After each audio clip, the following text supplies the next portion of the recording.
Welcome back. This is part 2 in our PvP building series. If you haven't seen the first episode, please watch that one first. It's going to cover all the meta strategies and give you a solid foundation for building in every situation. This video, by contrast, is going to have a lot more of the freaky shit in there. For those of you who are expecting a bit of raid footage this time, I spent the entirety of the last month not only upgrading my hardware for better visuals. Since when did this game have footprints? Oh, so that's what grass is supposed to look like. But I also spent a fucking ton of time gathering gameplay footage, including raids, fights, and base building, only for my external hard drive to completely shit the bed and corrupt all the footage I got. All that footage of this playthrough gone, man. Like a fart in the wind. So, this video is our consolation prize. And this base we built actually works as a great segue into our first topic. I'm sure more than a few of you are going, why is that made out of tier 2? Bear with me for a second. First, we need to go over what a base is and what it's supposed to do. If you've got any headwear on, this is your cue to take it off, because we're going to get pretty big brain this episode. Let's boil it down to the essentials first. What is a base actually meant to do? It protects your stuff and assists you in defending said stuff when you're under attack, right? But how do you judge whether or not a base is actually good at doing either of those things? There's two meaningful ways you can quantify that, and they overlap a little bit. You can calculate how many bombs it takes to raid a base, and how long it takes to raid a base. We'll deal with the time later, so let's look at bomb cost first.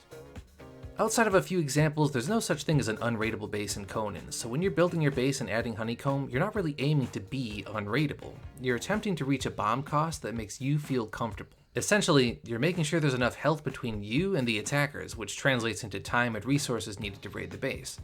So let's zoom out really quick. If all you're functionally doing is trying to reach a certain health threshold, does it matter how you reach it? The answer to that question, theoretically, is no. 500 bombs worth of tier 1 is just as sturdy as 500 bombs worth of tier 3.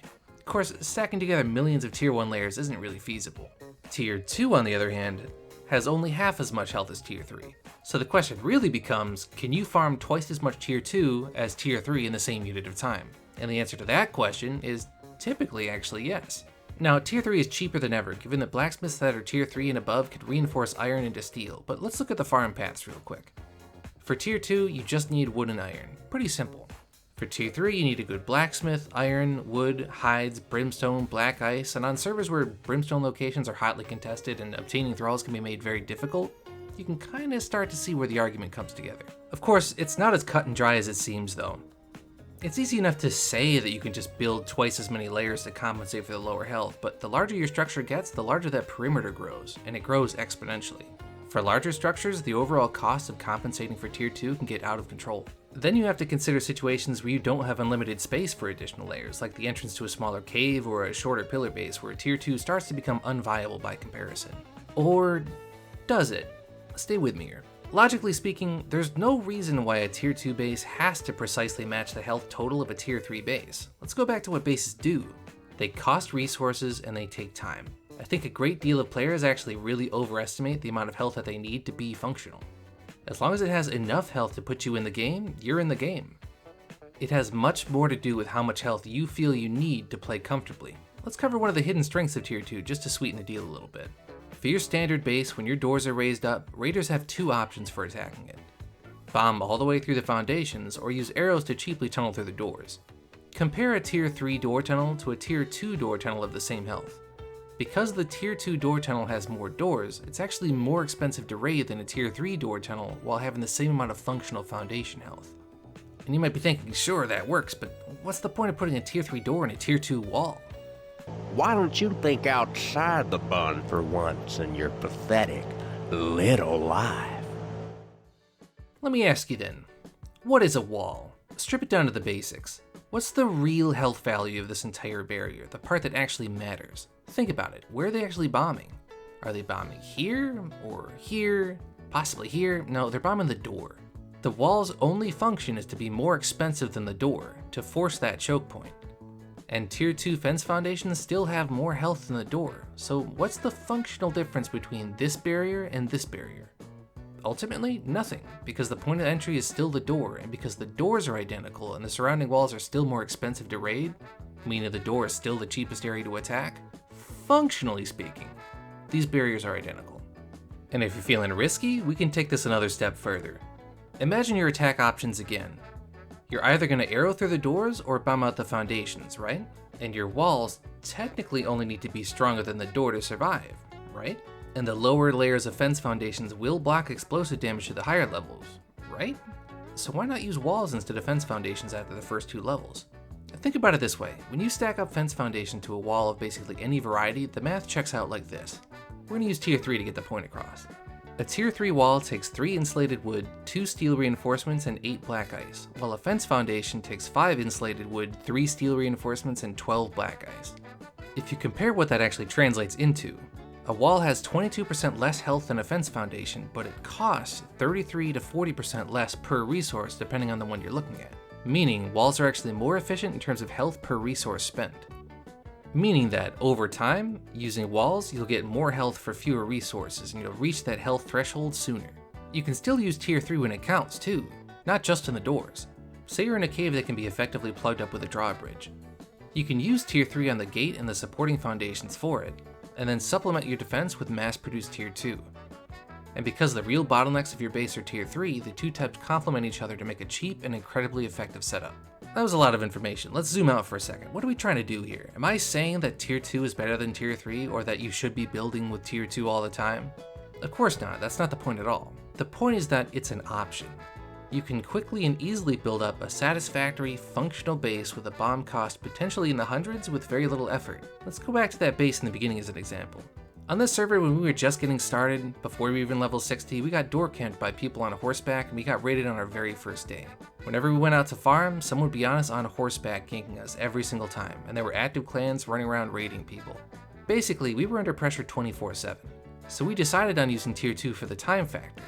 And because of that, we were able to build up this monstrosity, or at least 90% of it within the first week or so, while also being able to farm up explosives, gear, and everything else we needed. We even got raided and attacked while building the base, and still completed it, and that's the point. I said it earlier, but again for emphasis. Because tier 2 is cheap and easy to farm, you can build a satisfactory base in less time. And look, I'm just saying, even if a tier 2 base gets wiped, think of how easy it is to replace everything too. Repairing your base isn't an insurmountable task, it's just a bit of farming wood and iron. And if you were to say, wouldn't this base be better if it was made out of tier 3? If that was your first thought, you missed the point. There is no such thing as an unraidable base. Whether it's tier 3 or not is irrelevant. What matters is the cost required to raid it. And at the same time, building this base, this entire base anyways, out of tier 3 would have taken us weeks. For me at least, I really appreciate being able to quickly set up a functional base because it frees up my time to farm up everything else I need. But you might be someone who wants that higher security. You just have to play it by ear. It's up to you. And just before we move on, let me just give you a little warning here. When you're building this way, you are really stretching the definition of what counts as a defensible base. And because tier 2 is, piece for piece, much weaker than tier 3, any mistakes you make while building are twice as punishing. So like I warned in the beginning, I would highly recommend that you know the ins and outs of base design before you try toying with something like this, or you're just going to get yourself wiped. This whole video is comprised of techniques that have considerable downsides, so use them with caution. For the third and most certainly not last time, I would highly suggest that you watch the first video and learn your fundamentals before experimenting with weirder approaches. Speaking of major downsides, tier 2 is uniquely susceptible to god attacks.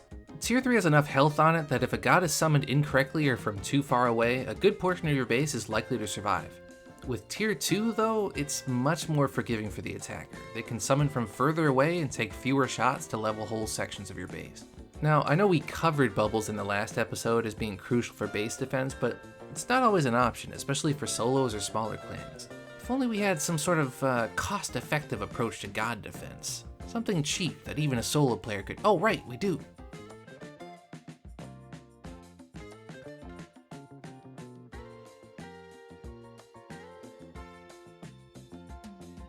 And it's gone! Gods take damage from explosives. Each bomb will take away 20 seconds from their timer, and they're vulnerable the minute they begin their standing animation. Keep a few explosives on hand and you can deal with any god attack easily. Explosive arrows deal damage to the timer as well, so if you're on Sipta, delve in to get the twice upon an arrow recipe, which if you don't know what that is, it lets you shoot 2 arrows at a time. It's a very good idea. Explosive traps can be treated just like bombs in this context. Remember the old Craig stacking method from the last video and how some people voiced concerns about being able to place bombs in between the layers? and here it's actually a plus. You can leave a few bombs and traps in between your honeycomb layers to act as an offline god deterrent. Now, I have had issues with traps not being triggered by gods in the past, so if you like, you can use 1 bomb and 2 traps to get the job done, because the bomb's going to trigger the traps so long as they're spread out enough. The reason I would still recommend using traps and not just 3 bombs is because they only deal 500 structural damage, so you're not going to tear your base apart when they explode. You can even set up a little honeycomb pocket of tier 3 that'll trap all the explosive damage, minimizing the damage it does to your base while still killing pretty much any god that attacks you. I chose not to include this in the last video because this can be very risky to pull off. If you're not able to get the bombs in the way, have no bombs on hand, or you just have your stationary bombs sabotaged, you're going to eat the full brunt of the god attack. Smart attackers can place explosives outside your base and detonate it to trigger any of the bombs you've placed on the inside, so you do still have to be on your toes. At the very least, that does force them to detonate your bombs before godding you, so it does still buy you some time, a little bit of breathing room before the raid window, but it's not as surefire a defense as a bubble. That said, it's pretty dirt cheap, so keep it in your arsenal. We're at the part of the video now where you're probably thinking to yourself, this guy just told me to build my base at a tier 2 and put bombs inside my own honeycomb. Why the fuck would I keep watching? 3 reasons. 1, you like it. 2, you love it. 3, you can't get enough of it. Let's go over some weird base designs. I'm dubbing this style of building the rat's nest. I encountered this a long time ago on an official once, and I've seen other people using it on YouTube, and it's actually pretty nasty in practice. You build a core structure or multiple structures where you house your benches and your beds, and then you essentially live out of the vaults around the core, connecting those vaults together with tunnels that have windows allowing you to access the vaults from safety. The genius of this setup, visually, is that you're almost too expensive to raid. It's very intimidating. How would you even start raiding a base like this? How would somebody know which vaults to hit? How could a raid on a base like this ever be worth it? Is what the attacker would think. It plays like its own mind game. Now, if it was me, I would just go for the core structure then try to treb out the vaults, but if you have beds and bedrolls scattered all over the place, it can be very difficult to cut the head off the snake, so to speak. And since you'd be the one familiar with the base, you could always bounce back and access your backup vaults since you'd know where everything is, and if your clan is online defending the base, it can be an absolute nightmare to siege this.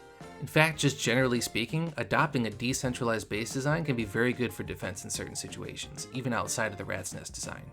It's not without its faults though. For starters, vaults are not the deterrents they used to be. While they are expensive to handle with explosives, they break very easily to boulders. It only takes around 24 boulders or so to pop a vault, so it's very cheap. So for players with the time and the planning, they can begin to pick away at your vault spam pretty easily. What's worse, the cost of the vaults can't be lowered by thralls anymore, so vault spam is more expensive than it ever used to be. There are some ways to get around that, but that's for another video. Something to keep in mind too is that certain hacked clients allow players to unlock storage containers, so if all your stuff is scattered inside vaults, you could lose them all overnight if the wrong group of players roll around. Compounding the issue, this is the downside of a decentralized base design, is that you could potentially get cut off from your gear or anything else that's important if they bomb in from the wrong angle. Still, a rat's nest is so visually imposing that it's going to dissuade 90% of the people who see it from even trying to raid it at all. If you spread the vaults out enough or place them around a core structure or some kind of terrain, trebbing the vaults down becomes that much harder since they won't be able to line up a shot on all of them. If you build it in a canyon, for example, it's a nightmare to treb any of it. You can even enclose your vaults to force the attackers to bomb out every single vault, or combine the layout with player traps and horizontal honeycombing, which we'll go over in just a bit. Let's go over some more miscellaneous tips that can add to your base's defenses as well. Honeycombing is one thing, but extending the time it takes to raid your base can be done in more ways than just layering. For example, if you've ever been on a PvP server, or if you've seen any PvP videos, you've likely seen a structure similar to this. They vary a lot between different iterations, but the basic principle is the same. It's a fall trap. The idea is that the owner of the structure can run inside and hopefully fool whoever's chasing them into following them into the trap, where the anti-climb will prevent them from getting back out. Build them around farming shacks, around your base, around your forward bases, so if you've got somebody on you and you need to pull back, you've got somewhere you can retreat to safely without worrying about getting stuck in a door or letting somebody into your base while you try to get inside. For an alternate approach, you can stack it like this. Sure, they could bomb their way on top of the grid and walk to your base, but one wrong move and they're stuck in the trap, meaning it would be more wise for them to just bomb through even though it would cost them a lot more. Both of these techniques can be viewed as a kind of atypical approach to horizontal honeycombing, while also bringing their own utility to the table. Making the most of these techniques means finding creative ways to integrate them into your base designs. The rat's nest, for example. Player traps around your vault tunnels help to conceal and protect them, making an annoying base even harder to hit. It also gives you a lot of pockets to retreat to when defending said base. And when it comes to slowing down bombs, Rooftop intersections used to be impossible to place bombs on top of when surrounded by fences, but even after that was fixed, it's still difficult to get more than a few down quickly, and you still really have to finesse it. Under pressure in a raid, this can seriously slow down the progress of any attacker, so use these as your floors as often as you can get away with it. Just be careful using this though. They can be a critical weakness in your anti-climb. Anybody with double jump can catch the top corner of the intersection, and I've used this exact weakness to raid before. So either keep it away from edges, or ensure that your edges are high enough that this doesn't happen. And as always, get creative. Adding these to your player traps makes them twice as hard to bomb out of. Place them near Honeycomb or even in front of entrances, just be sure to not have them too close to the doors. It isn't the end of the world if it lets you bomb out a few doors since the foundations are going to block the explosives eventually, but for thinner layers of Honeycomb, it's those fucking doors, huh? Always a weakness, always the point of attack, always holding back base defense. Unless you've got 40 of them, you might as well be homeless. They're so useless. What if it were possible to have a base that didn't have any doors at all?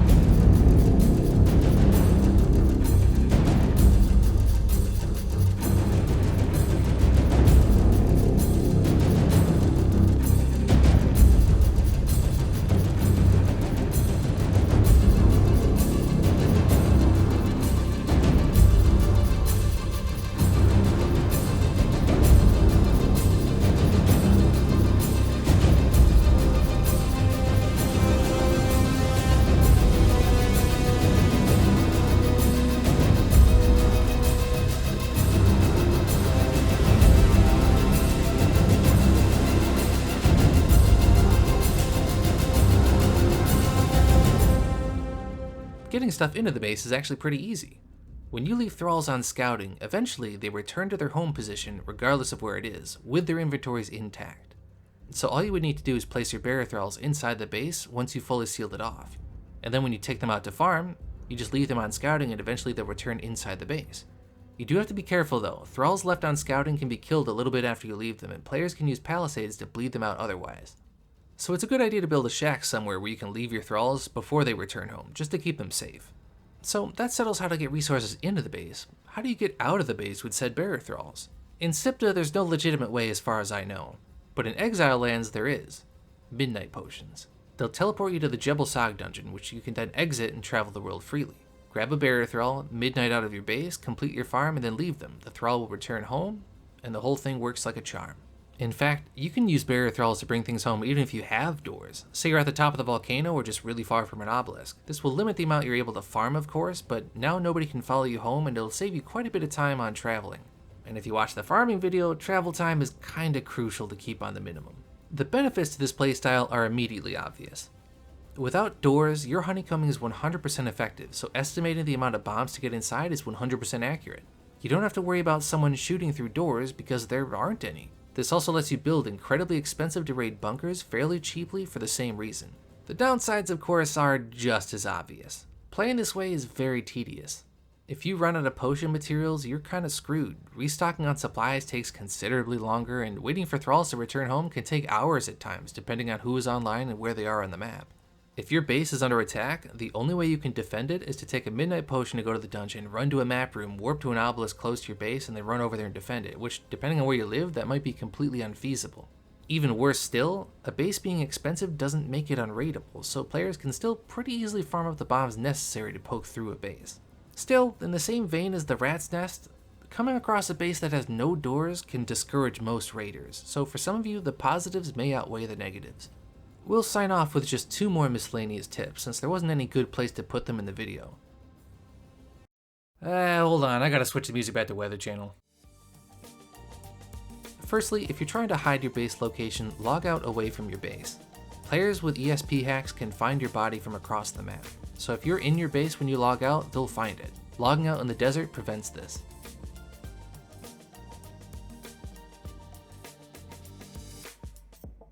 And for those of you that want compact, easy to hide storage with a very tiny footprint, you can extend the decay timer of structures by putting placeables on top. Chests, preservation boxes, or even just compact decorative items like cups and candles. This is ideal for smaller drop sites that you want to keep absolutely hidden.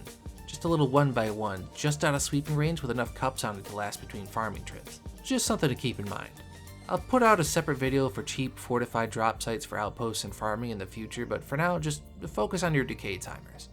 And that's about all we're going to squeeze into this video. There are, of course, so many more secrets and techniques to cover, so I'm not telling you to build or play in any way in particular. In fact, when I play, I typically use a mix of nearly everything I know whenever it's appropriate. That's the key to making it work, gathering as much knowledge as you can and marrying it all together to give yourself an edge. And for those of you who are a little hesitant about employing most of these techniques, I wrote you a haiku. Embracing cancer ushers you on your journey to finding success.